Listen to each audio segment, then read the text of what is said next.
샬롬 샬롬 샬롬 샬롬 샬롬. 하나님 사랑합니다. 여러분 주 안에서 사랑합니다. 오늘 역대상 23장 1절에서 32절 전체 함께 쭉 읽고 교독해 봤습니다. 이제 다윗이 나이가 많아졌습니다. 죽기 전에 무엇을 하고 내가 돌아가야 될까를 생각하죠. 첫째 왕위를 누구에게 물려줄까 생각했습니다. 열왕기상 1장 30절에서 37절까지 내용을 보면, 내가 이전에 이스라엘의 하나님 야훼를 가리켜 내게 맹세하여 이르기를, 내 아들 솔로몬이 반드시 나를 이어 왕이 되고 나를 대신하여 내 왕위에 앉으리라 하였으니 내가 오늘 그대로 행하리라, 이렇게 증거합니다. 그리고 1장 37절에 또 보면, 여호와께서 내 주 왕과 함께 계신 같이 솔로몬과 함께 계셔서 그의 왕위를 내 주 다윗 왕의 왕위보다 더 크게 하시기를 원하나이다 하니라. 그는 그의 왕위를 솔로몬에게 이제 물려주어, 솔로몬을 불러서 이스라엘 하나님 야훼를 위해서 솔로몬에게 물려주고 기름을 부어서 왕을 삼습니다. 그리고 나서 솔로몬에게 부탁을 하죠. 두 번째, 역대상 22장 6절에 보면 다윗이 그의 아들 솔로몬을 불러 이스라엘 하나님 야훼를 위하여 성전 건축하기를 부탁하여, 다윗이 솔로몬에 이르되, 내 아들아, 나는 내 하나님 야훼 이름을 위하여 성전을 건축할 마음이 있었으나, 그러나 야훼의 말씀이 8절이죠. 22장 8절입니다. 내게 임하여 이르시되, 너는 피를 심히 많이 흘렸고 크게 전쟁하였느니라. 네가 내 앞에서 땅에 피를 많이 흘렸은즉 내 이름을 위하여 성전을 건축하지 못하리라, 이렇게 말씀하셨죠. 그러니 네가 대신 성전을 건축해라. 성전 건축은 평생 나의 소원이었다. 하나님은 나의 손으로 성전 짓는 것을 허락하지 아니하시고 내 아들 너로 인해 성전 짓기를 원하셨다, 이렇게 얘기합니다. 9절에 한 아들이 네게서 나리니 그는 온순한 사람이라 내가 그로 주변 모든 대적에게서 평온을 얻게 하리라. 그의 이름은 솔로몬이라 하리니 이는 내가 그의 생전에 평안과 안일함을 이스라엘에게 줄 것이니라. 역대상 28장 5절에도 나타나 있죠. 그래서 역대상 22장 10절에 그가 내 이름을 위하여 성전을 건축할지라. 그는 내 아들이 되고 나는 그의 아버지가 되어 그 나라 왕위를 이스라엘 위에 굳게 세워 영원까지 이르게 하리라 하셨나니, 성전 건축을 위한 금은, 노철, 제목, 돌 등은 다 준비가 이제 되어 있다. 설계도가 완성되었다. 너는 야훼를 위하여 성전을 건축해라. 이렇게 솔로몬에게 부탁하는 부분이 전장이죠. 22장에 이렇게 증거되어 있습니다. 그래서 다윗은 12지파, 이스라엘 12지파 중에 레위인들의 인구조사를 실시했었습니다. 30세 이상으로 성전에 봉사하고 일할 사람이 38,000명이라는 보고를 받죠. 그 38,000명을 기능별, 직능별로 나누어서 24,000명은 성전에서 일하는 그 사물을 보고 일하는 일을 맡기고, 6,000명은 유사와 재판관의 일을 맡기고, 4,000명은 문지기의 일을 맡기고, 또한 4,000명은 하나님께 찬양하는 찬양대의 일을 맡겨서 제사의 일을 맡깁니다. 본래 레위는 하나님께서 시내산에서 이스라엘 12지파 중에서 특별히 선택하여 제사 일을 맡겼었죠. 그때 모세는 레위인을 크게 둘로 나눠 제사장 직분과 제사를 돕는 직분으로 구별을 하죠. 아론과 그의 아들들에게 제사장 직분을 맡기고 제사를 돕는 일은 아론의 가족 이외에 레위인들에게 일을 맡깁니다. 레위인에게는 세 아들이 있었어요. 레위에게는 게르손과 고핫과 무랄이었습니다. 그 세 아들과 그의 자손들에게 성전의 관리를 분담을 시키고, 또한 게르손 가족들에게는 성막과 장막과 그 덮개와 회막 문장과 뜰의 문장과 휘장을 관리하게 합니다. 고핫 자손들에게는 지성소에서 비치한 법궤와 성소에 비치한 향단과 등대와 떡상과 뜰에 번제단 기타 성전에서 사용하는 기구들을 관리하게 하죠. 아론의 제사장들은 고핫 자손에 속했으므로 성막을 이동할 때는 일체 반드시 제사장들이 모든 기구를 챙기도록 하고 다른 사람은 손을 대지 못하게 합니다. 그리고 무라리 자손들은 성막의 널판과 띠와 기둥과 말뚝과 주를 관리하게 했습니다. 레위인들은 이와 같이 분담된 자기들의 임무를 수행함으로 광야 40년 동안 성전이 이동될 때마다 충성스럽게 봉사를 했죠. 이러한 제도와 조직은 한 번도 변동이 없이 지나옵니다. 이런 과거의 체제와 조직을 다윗은 개혁하기를 이제 원하죠. 먼저 다윗은 아론의 자손으로 제사장들을 조사합니다.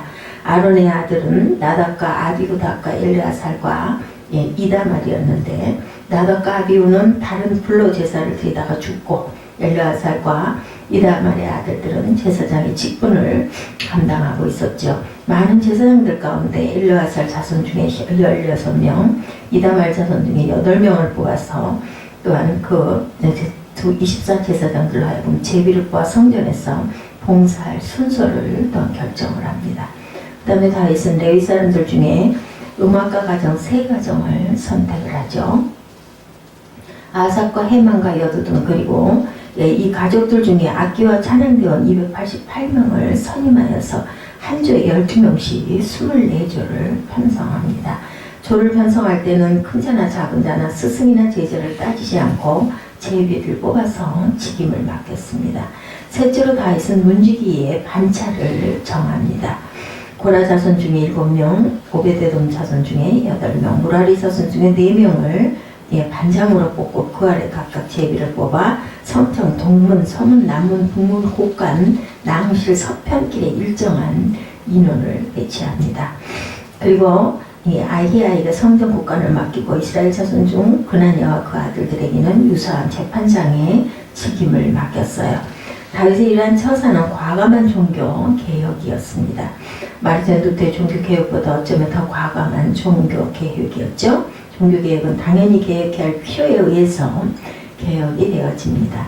루터의 종교 개혁도 당연히 개혁돼야 할 필요에 의해 개혁되었고, 루터의 종교 개혁은 신부의 타락과 비신앙적인 구원관을 시장하는 것이 원인이기도 했지만, 초대교회 이후 한 번도 고치지 않은 교회 조직과 체제가 날로 변천하는 사회와 인간지에 적응하도록 개혁해야 할 필요가 있었기 때문이죠.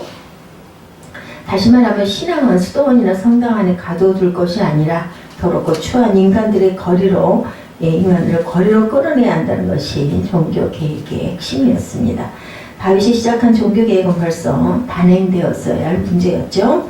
이스라엘 백성들이 가나안 땅에 첫 발을 들여놓았을 때 그때 성전을 짓고 제사 제도를 개혁해야 했습니다. 이동하던 백성들이 정착 생활을 하게 되었으니 성전도 영구적인 건물로 세우고 그 성전 이동 위주로 맡긴 제사 직분도 영구적인 제도로 이제 바뀌었으니까 개혁을 해야 되죠. 환경이 바뀌었기 때문에. 그런데도 불구하고 사사시대 400년, 사울의 통치 40년, 다윗의 통치 40년, 도합 500년이 지나도록 성전을 짓지도 못하고 제사제도도 개혁하지도 못했어요. 그것은 대제사장 책임이었고 백성의 장로들의 책임이 되기도 했습니다. 가나안 땅에 들어간 후에 이스라엘 백성들이 신앙이 퇴폐한 것도 이러한 종교개혁을 시도하지 못한 데 있다고 해도 어쩌면 과언이 아니었습니다. 성전이 없으니 제사를 드릴 수가 없고 제사장들과 레위인들에게 마땅한 책임을 주지 않았기 때문에 타락할 수밖에 없었죠. 다윗은 죽기 전에 이 큰 일을 성사시킵니다. 다윗이 이 종교개혁의 대사를 성취시키면 몇 가지 원칙이 있었는데, 첫째, 앞으로 나라를 다스릴 솔로몬 왕과 백성의 방백들과 제사장들과 레위인들을 모으고 그들이 보는 앞에서 거사를 행합니다. 그들은 백성의 지도자들이죠. 원로였습니다. 잘했든 못했든 이제까지 이 나라 백성들을 이끌어온 사람들이었죠. 다윗은 그들의 의견을 묻습니다. 그들의 동의와 동감을 얻어서 시행을 하고 큰 일일수록 원만하게 다윗은 처리해 나갑니다. 둘째로 레위인들에게 직무를 맡기되 기능별 직능별로 맡기죠. 제사장은 아론의 자손 중에서 택합니다. 찬양은 음악가 집안을 택합니다. 문지기는 실력과 능력을 따라 택합니다. 다윗은 공과 사를 구별하죠. 모세의 아들이라고 절대로 특별히 대우하지 않았습니다. 모세의 아들들도 일반 레위인과 같이 제사장들을 받드는 일에 봉사하도록 합니다. 또한 하나님의 법궤를 맡아 보관했던 오베네돔의 자손들에게는 문지기의 임무를 부여합니다. 셋째로 제비를 뽑아서 순서를 정합니다. 제비는 사람이 뽑으나 결정은 하나님의 손에 맡긴다. 이런 마음으로 그들은 그대로 따르죠. 제비를 유행으로 생각하는 사람은 제비를 보아 단정된 것을 유행으로 생각을 하고, 제비를 하나님의 뜻이라고 생각하는 사람은 제비를 뽑아 단정된 것을 하나님의 뜻이라고 생각을 합니다. 단 다윗은 무작정 제비를 뽑게 하지 않습니다. 음악가 가정 4,000명 가운데 288명을 선발하여 12명씩 순번을 짤 때 제비를 뽑습니다. 오늘날 교회가 투표하는 것도 제비를 뽑아서 순서를 정하는 것과 다름이 없습니다. 제비로 결정되는 일을 하나님의 뜻이라고 믿는다면 어때요? 투표로 결정하는 일도 하나님의 뜻이라고 믿을 수가 있겠죠. 투표는 한 사람 한 사람이 기도하는 중에 신중히 선택하기 때문에 제비보다 확실한 하나님의 뜻으로 믿을 수가 있습니다.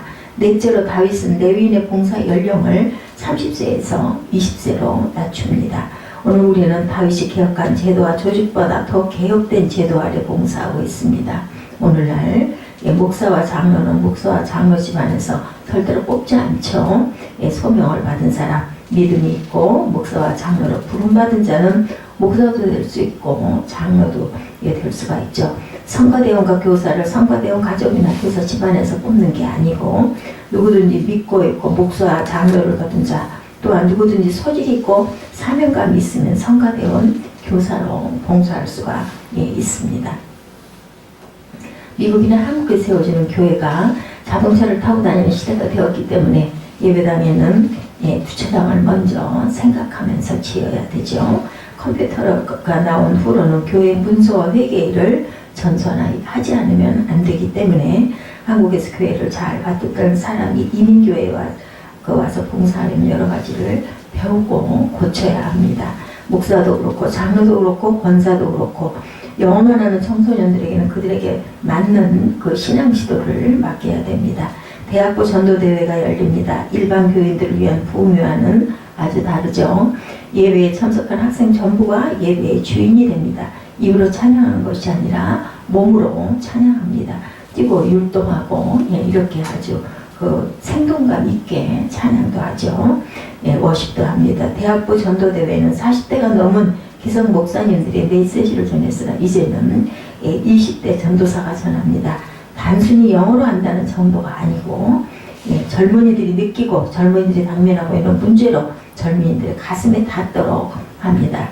젊은이들을 위한 부흥회는 마땅히 이렇게 개혁되는 것이 맞겠죠. 다윗은 언제 종교개혁을 했을까요? 솔로몬에게 왕위를 물려줄 때 단행합니다. 솔로몬은 언제 성전을 건축했냐면 즉위 4년 2월에 성전 공사에 기초를 놓습니다. 4년 됐었죠. 그 후 7년 반 만에 성전이 준공이 됩니다. 그러니까 즉위 11년 정도 돼서 준공이 됐겠죠. 그것은 다윗이 종교개혁을 선포한 지 이렇게 11년 후가 되죠. 다윗 선포한 제도는 새 성전에서 제사 드릴 제도였죠. 11년 후에 시행될 제도를 성전도 짓기 전에 선포할 필요가 그럼 있었을까? 개혁은 형편과 처지에 따라 적당히 고쳐가는 것이 아니라 처음부터 완전한 표준에 맞게 고쳐가야 하는 거죠.